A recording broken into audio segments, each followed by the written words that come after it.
Un saludo muy especial para todos y para todas. Es un gusto poderlos acompañar, particularmente a la comunidad académica de la Universidad Pontificia Bolivariana en esta conferencia. Conferencia que hemos denominado Vocería en tiempos turbulentos. Quisiera empezar contándoles una historia. Hace algún tiempo trabajaba en una empresa dedicada a la distribución, venta y comercialización de refrescos. Ocupaba para entonces la gerencia de asuntos corporativos. Me formé como comunicador, tengo una especialización en mercadeo, una maestría también en comunicación y algunos estudios en el TEC de Monterrey de alta gerencia. Una mañana me levanté, me dirigí hacia el trabajo y tan pronto llegué a las oficinas corporativas, vi lo que están presentando en pantalla. Vi esa imagen que se ve en la pantalla. Había unas personas allí tratando de hacer un bloqueo para que no entraran los trabajadores. Y me llamó la atención lo que decían. Una de las pancartas que tenían extendidas sobre la entrada a la organización, a la empresa. Y decía, unámonos todos para defender el Ártico. Era una campaña que estaba promoviendo una ONG. Me llamó mucho la atención porque era algo inusitado. Nunca lo habíamos vivido, que una ONG nos hiciera un bloqueo al frente de las instalaciones corporativas de esa empresa donde trabajaba. Seguí mi camino, parqué mi vehículo y me bajé y me dirigí a mis oficinas. Ahí recibí una llamada precisamente del gerente de la planta distribuidora. Las oficinas corporativas quedaban a un lado, posteriormente quedaba la planta embotelladora y finalmente estaban todas las oficinas de distribución. Me llamó el gerente de distribución y me dijo, Carlos, tenemos una situación aquí en la distribuidora. Imagínense que hay unas personas bloqueando la salida de los camiones de reparto. Para entonces, esa compañía tenía cerca de 250 camiones de reparto. Detrás de esa imagen que ustedes ven, habían 500 personas esperando que ese camión pudiera salir al mercado. Estas personas pues estaban bloqueando la salida de esos camiones. Era una situación muy difícil porque básicamente lo que ellos querían era poder tener un testimonio de un vocero. Eso era lo único que querían. Pero ¿qué había de fondo? De fondo pues había una situación que se había presentado. ¿Qué situación se había presentado? Básicamente, este bloqueo se debía a que querían, esa ONG lo que pretendía era que a nivel internacional se hiciera visible una estrategia que estaban diseñando. ¿Y qué estrategia era? Pues la estrategia básicamente lo que buscaba era que las compañías petroleras dejaran de hacer exploración en el Ártico. Y por eso habían bloqueado a los socios o a los key partners, que son socios estratégicos de las compañías petroleras. Y uno de ellos pues era esta marca de refrescos. Cuando llegué a la planta distribuidora, pues me encontré con esta situación. Los gerentes, el comité de crisis se estaba en ese momento reuniendo. Como bien lo mencioné, pues los gerentes estaban todos muy estresados. Finalmente nos reunimos con el comité de crisis y empezamos a evaluar la situación. Estaba el gerente de finanzas, estaba el gerente de talento humano, asimismo el de operaciones, estaba la persona que manejaba la seguridad de la empresa y estaba yo. Pero me llamó mucho la atención que en ese momento uno de ellos dijo, usemos la fuerza. Pues ahí tenemos detrás de ese camión que hay un bloqueo, tenemos, como bien lo mencioné, 250 camiones, en cada camión hay 2 personas. Pues usemos la fuerza.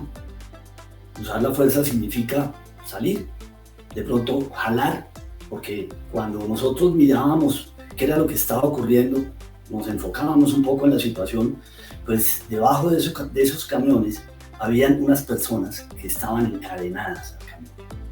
Entonces, básicamente lo que proponía esa persona era jalar a estas personas, levantar el camión y a la fuerza tratar de terminar con esta situación. Por otro lado, pues estaba el gerente de talento humano. Y el gerente de talento humano le preocupaba mucho el costo laboral y decía: ¿qué va a pasar con el indicador del costo laboral? Era una pregunta que también nos hacíamos todos. Pero había algo más importante por encima de eso, que era la reputación de la compañía. Sin embargo, pues había otra posición, que era el gerente comercial. Y el gerente comercial básicamente decía: pues lo que tenemos que hacer es, como sea, destrabar esta situación, desatomizar ese problema. No podemos permitirnos el tener un día sin salir a ventas, porque eso afecta a los clientes, afecta a los vendedores, afecta a la empresa. Pero en el fondo, él lo que estaba pensando, pues era que lo afectaba a él, porque estas compañías, como ustedes bien lo saben, trabajan por bonos de resultados. Y en la medida en que en un solo día dejara de salir, pues iba a perder su bono por resultados. Fíjense lo que estaba ocurriendo: estábamos en un comité de crisis, cada uno tenía un objetivo diferente. No había un objetivo colectivo. Y lo peor de todo es que no sabían quién era el contradictor. Y ese es el primer paso. Cuando yo tengo una situación de estas, una vía de hecho, se llaman por lo general, que es una vía que está por fuera del derecho. Una situación que ocurre de un momento a otro, unas personas se encadenan en una planta o se encadenan debajo de un camión, pues eso es una vía de hecho. Y digo que está por fuera del derecho porque jurídicamente es difícil manejar esas situaciones. Entonces, una opción, pues por supuesto que era llamar a la policía, pero yo siempre tengo que pensar qué es lo que quiere mi contradictor, qué es lo que quiere esa persona o ese grupo o esa comunidad que está asumiendo una posición en contra mía, qué es lo que realmente quiere. Y si nos preguntamos por un segundo qué era lo que ellos querían, pues claro, era hacerse visibles. Eso era lo que querían. Y de hecho, cuando salimos y tuvimos una conversación con uno de sus representantes, con uno de los representantes de esta ONG, lo primero que comentaron fue eso. Dijeron: estamos en una campaña donde queremos hacernos visibles. Queremos mostrar todas las acciones que estamos emprendiendo. Pero hay una situación de fondo. Y la situación de fondo es el tema que tiene que ver con un socio estratégico de su compañía de refrescos que está haciendo incursiones en el Ártico. Y lo que queremos es bloquear a todas las compañías que tienen algún negocio con esa compañía que está haciendo exploraciones en el Ártico. Y particularmente a ustedes. ¿Y por qué particularmente a esta marca de refrescos? Porque esa compañía utilizaba, usualmente, en las temporadas navideñas, usaba los osos polares como parte de su imagen corporativa. Entonces, pues lo que ellos querían, con un propósito pues ambientalmente muy sano, era que no se hicieran exploraciones en el Ártico, bloquear a todos los socios estratégicos y al final que las compañías asumieran una posición en contra de esa empresa o esa multinacional que estaba haciendo las incursiones en el Ártico para desarrollar proyectos exploratorios. Eso era lo más importante, era saber quién era el contradictor. Pero ¿quién era este contradictor? Pues hace unos años, esta ONG hizo un bloqueo en el Mar del Norte. Para entonces, los proyectos exploratorios y para entonces, los proyectos exploratorios que se utilizaban en el mar, que se desarrollaban en el mar, generaban, después de que se extraía el petróleo, se construían unos grandes depósitos en el mar y ahí se mantenía el petróleo y desde ahí se distribuía. Una vez cumplida su vida útil ese depósito, se destruía en el mar. Esa era la legislación existente hace algunos años y era permitido. Esta ONG un día dijo: no vamos a seguir permitiendo eso, tenemos que defender los recursos naturales. ¿Qué vamos a hacer? Vamos a tomarnos un depósito antes de que esa empresa petrolera lo destruya y el depósito genere algún impacto negativo en el hábitat del mar. Entonces, ¿qué hicieron? Cogieron con un helicóptero y llegaron y aterrizaron en la plataforma. ¿Qué hizo esa compañía petrolera? Cuando fue aterrizando el helicóptero en la plataforma, estas compañías usualmente tienen unos barcos que son barcos padrinos. que son unos barcos que cumplen la función de darles provisiones y asimismo si se presenta alguna situación tienen unos grandes chorros de agua con el cual pues pueden mitigar algunas situaciones. ¿Qué hicieron? Trataron de derribar los helicópteros o el helicóptero con los chorros de agua.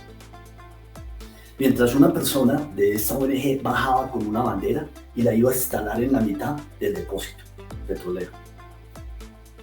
Esa foto le dio la vuelta al mundo y se generó una campaña que se llamó No Che lo compres, no le compres a Shell. Y a nivel de varios países, a nivel mundial, se dejó de comprar o dejaron de comprar hidrocarburos y dejaron de comprar gasolina de esa compañía.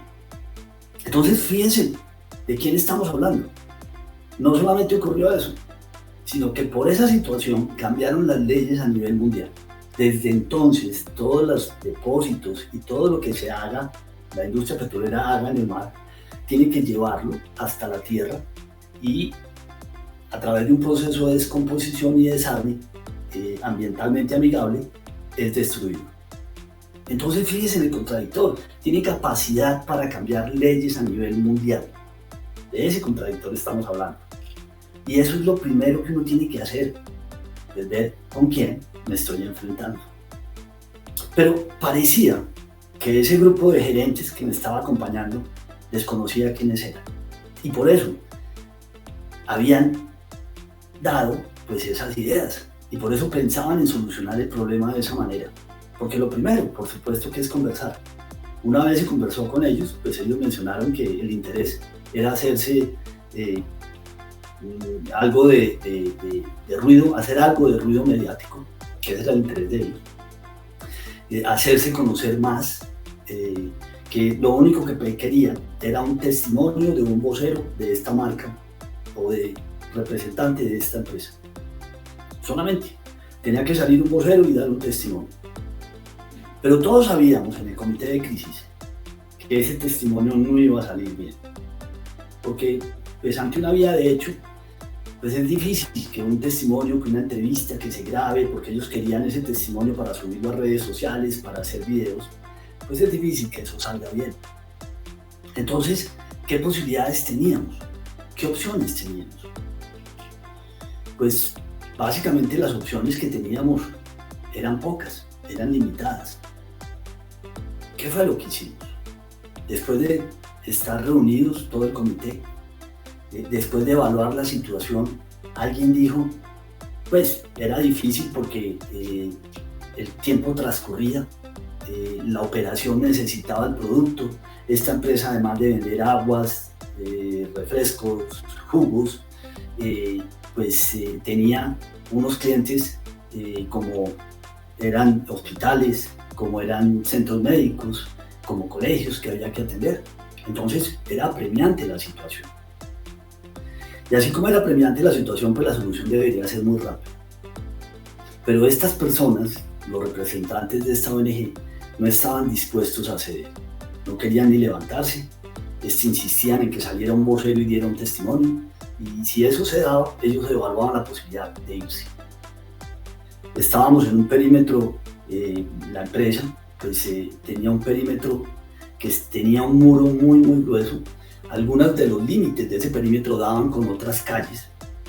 No solamente, pues solamente se tenía esa salida que vemos allí y la cual estaba pues completamente bloqueada. Había una salida al otro lado, pero esa salida era para vehículos pequeños. Entonces la posibilidad de tener una salida alterna pues era imposible, por ahora. Después de varios minutos, después de haberlos hecho conscientes a los integrantes del comité de quiénes eran nuestros opositores en ese momento, alguien dijo, rompamos el muro.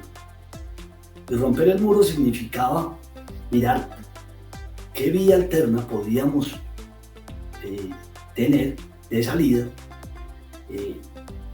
revisando que ese perímetro donde se generara de pronto un hueco en el muro diera a otra vía alterna, y eso fue lo que hicimos, rompimos el muro.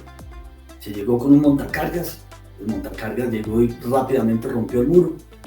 antes de romper el muro, salió una persona, un vocero, y leyó un comunicado.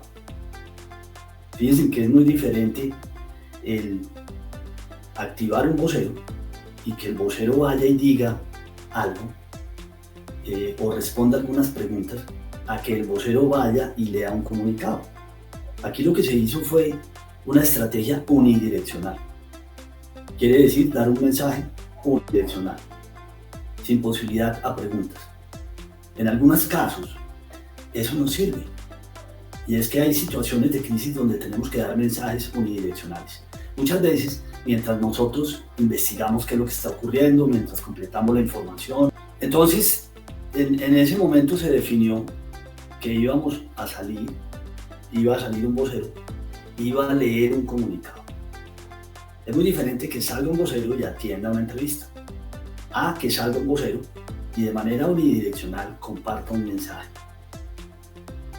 Porque básicamente se va a referir solamente a lo que esté allí en el comunicado como contenido. Mientras el vocero estaba dando la información o les estaba leyendo el comunicado, se prendieron los vehículos, se aceleraron y poco a poco fueron saliendo por la salida alterna. Fue interesante porque en ese momento no se dieron cuenta los de la ONG que eso estaba ocurriendo.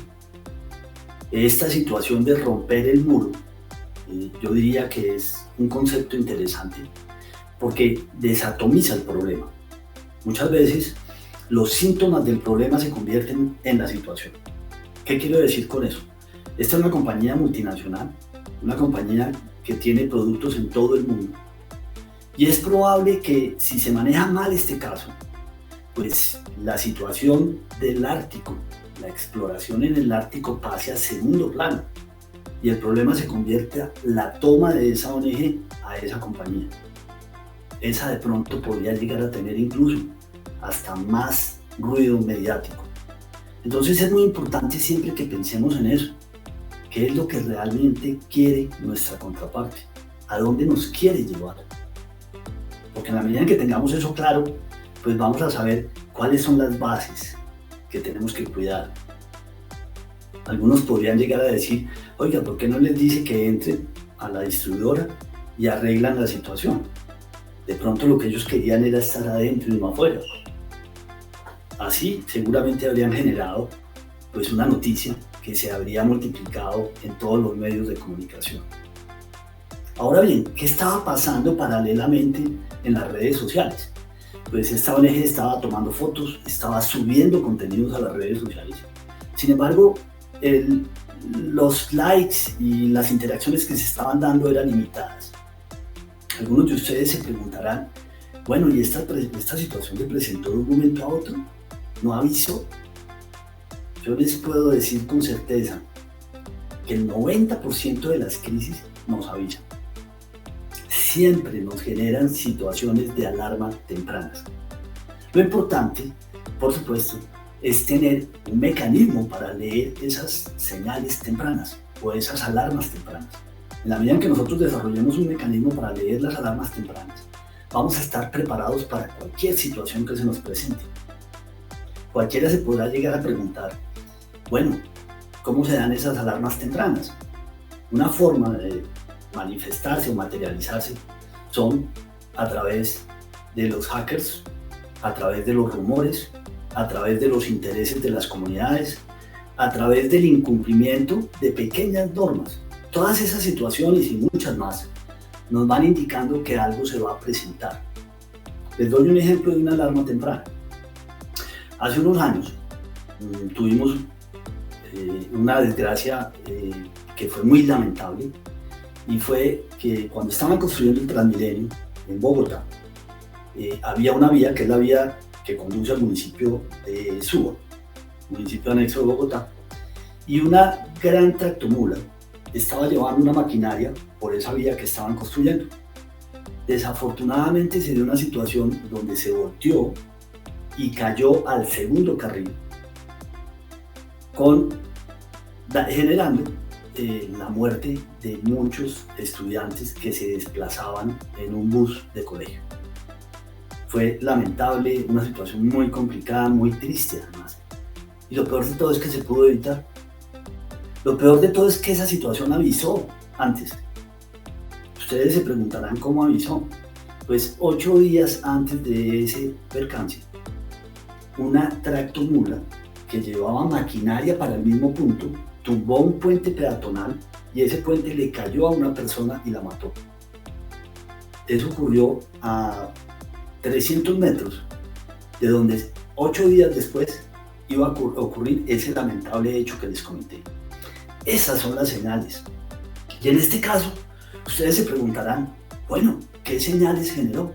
¿Qué señales generó esta toma que se dio a esa distribuidora previamente? ¿Qué señales se generaron? Pues empezó la ONG a generar contenidos, sacaron una página web que se llamó Papá Noel Vengador. Empezaron a subir contenidos, a presionar a todos los socios estratégicos de esta compañía de petróleos, particularmente a esta compañía de refrescos, en un almacén en Medellín, en una gran cadena en un supermercado.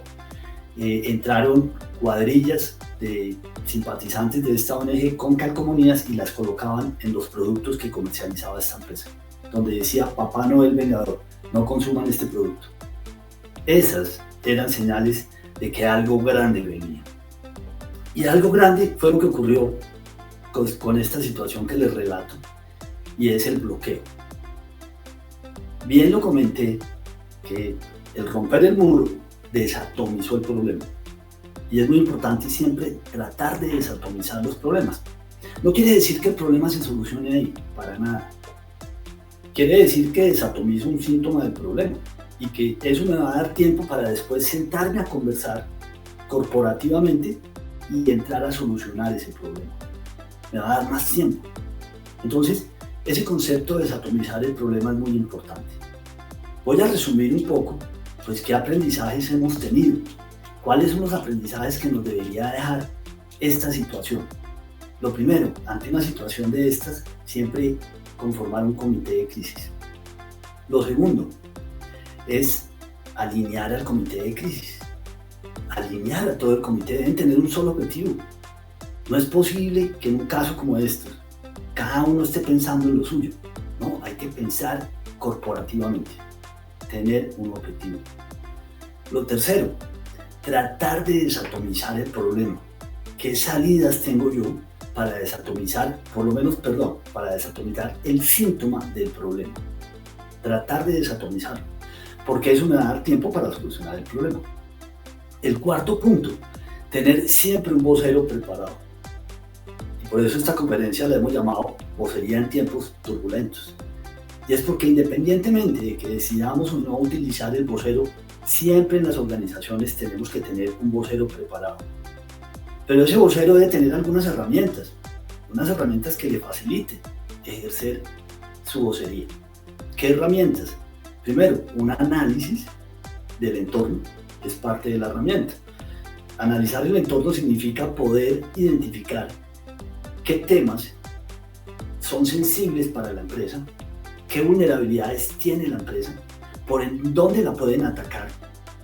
Por ejemplo, si yo tengo una red social y yo trabajo en una empresa de hamburguesas, pues seguramente la comunidad online me va a atacar porque tengo incidencia en el tema de salud, me van a atacar por los componentes de la carne, me van a atacar por obesidad, me van a atacar por comida chatarra. Eso hace parte de identificar las vulnerabilidades y las posibles situaciones que puedan generar crisis en la organización. Entonces, eso es muy importante, siempre hacer ese ejercicio. Y por último, es también fundamental el poder encontrar soluciones creativas a los problemas que se nos presentan, como esta solución, que fue romper el muro. Ahora les pregunto a ustedes, ¿están rompiendo el muro? ¿Están rompiendo el muro? ¿Están pensando en hacer cosas diferentes? Si me preguntan, para terminar, ¿cómo terminó esta situación? Les podría decir que, por un lado, Papá Noel y su equipo Una vez se dieron cuenta, después de que salieron todos los camiones, trataron de tomarse las instalaciones. Entonces dieron la vuelta, salieron desde la distribuidora y trataron de entrar a las oficinas corporativas. En ese momento se sellaron las puertas de las oficinas corporativas. Posteriormente trataron de generar muchos contenidos en redes sociales. Esta empresa neutralizó esos contenidos y toda la generación de contenidos en medios a través de hablar sobre los aportes que estaba haciendo para mitigar los impactos ambientales, particularmente en el Ártico, y el aporte que le estaba dando a nivel mundial para la protección de los osos polares. Pero esta situación y esta campaña que había desarrollado esta ONG también tenía un problema de concepto, porque hablaban de los osos polares, hablaban del Ártico, y son, por lo general, pues temas que uno desconoce y temas con los cuales uno no logra un engagement, no logra conectarse. Si a mí me hablan, oiga, es que vamos a cuidar el Amazonas, oiga, es que tenemos que cuidar los delfines rosados, de pronto yo los siento más cercanos. Entonces, por un lado también, por parte de la ONG, había un problema de concepto con respecto a la estrategia que estaban utilizando, que era una estrategia que estaban desarrollando a nivel mundial y que ha llegado y que la han adoptado en Colombia.